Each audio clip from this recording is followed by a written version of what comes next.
BBQ hoje em Maroubra Beach.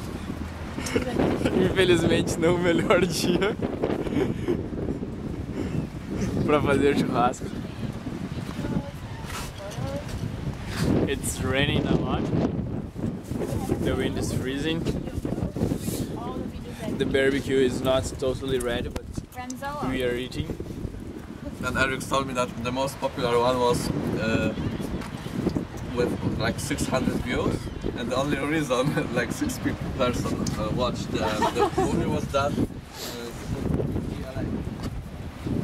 we have to cover all the food because it's raining. No, it stopped to rain, so. But it's still, there's still a lot of rain, and we are covering ourselves. I'm wearing my wetsuit. once again. Oh, what now?